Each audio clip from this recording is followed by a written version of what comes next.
We don't have any other option because that is our candidate.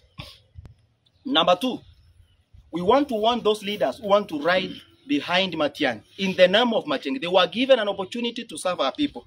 They have failed in totality to deliver on the promises they gave to our people.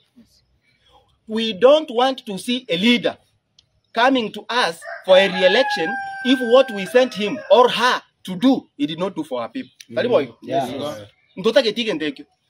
Number three, we are sending a very serious warning to our sitting governor, Mheshimiwa Simba Arati. We have seen you wavering around. You don't have a stand. We have been watching you. The other day, you had a delegation to State House. We saw teachers to State House. And we want to ask these teachers who went to State House, please. Kama mulienda State House na mkakuja na barua za walimu wengine hao wametrain, we will thank you. But if you went to State House because of your stomachs and the 10,000 shillings, my people, when you come back here, don't speak to anyone about Ruto, because here we don't have Ruto stories. That's the reality.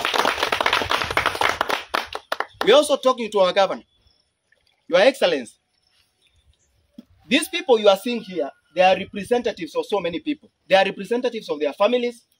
They are representatives of different organizations standing here. We want to tell you from here, Nyamachi, that if you are not going to take a stand on supporting one candidate for president, His Excellency Fred Okengo Matiang'i, don't even think of coming for a re-election. That is the reality. Don't think of coming even to Nyamachi to tell us anything.